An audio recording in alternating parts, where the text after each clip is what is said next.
Before going behind closed doors to discuss classified material, James Comey described how the president pressed him over a private dinner to declare his loyalty, leading to an uncomfortable exchange. I tried to hold the line. It got very awkward, and I then said, you'll always have honesty from me. He said honest loyalty, and then I acceded to that as a way to end this awkwardness. At the culmination of all these events, you're summarily fired without any explanation or anything else. Well, there was an explanation. I just don't buy it. Well, yes. Rhode Island Senator Jack Reed joins me now after a day of questioning up on the Hill as part of that panel. Senator, what were your big takeaways? Well, I think for both sides of the aisle, Director Comey's presentation was very compelling. First, he took an oath. He was testifying under oath, and then he made it very clear that he answered all questions. And he made the case that, in fact, the president's rationale for firing him that he presented was not accurate, that also he was not particularly concerned about one of the major threats to the United States, Russian influence in our elections, which is still ongoing. In fact, he suggested they'd come back with even more force in the next elections, and that he was, I think, very compelling in his testimony, and I think leaving lots of questions for the president, which only can be reconciled if the president's willing to testify under oath.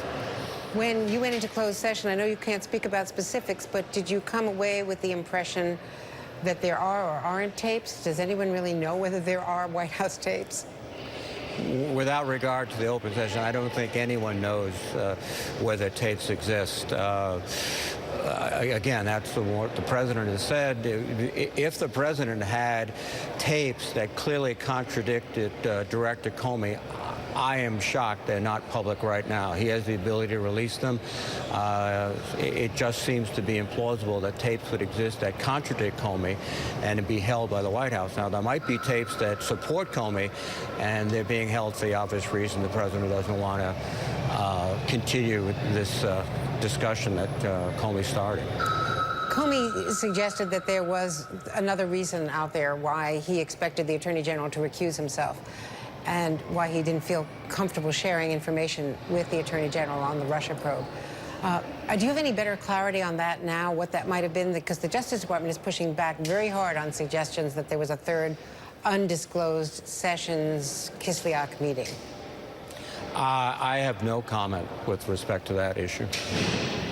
So something came up in closed session that you can't discuss? I just have no comment. And do you want to get Sessions in front of the committee? Well, I think it's appropriate to go ahead and get everyone who's been involved significantly in this effort before the committee under oath to testify. Mr. Kushner has agreed to be interviewed by the staff of the Intelligence Committee. That's a good sign. I commend him for that, and also ultimately to offer testimony, and that's a very positive sign. So I think it's our job is to get out all of the facts, to get them out as quickly as possible. And we are also operating in parallel. The leadership, I think, is more with Director Mueller in terms of the special prosecutor and his efforts. They have a much more effective and efficient way of getting information than we do, and they're using that right now.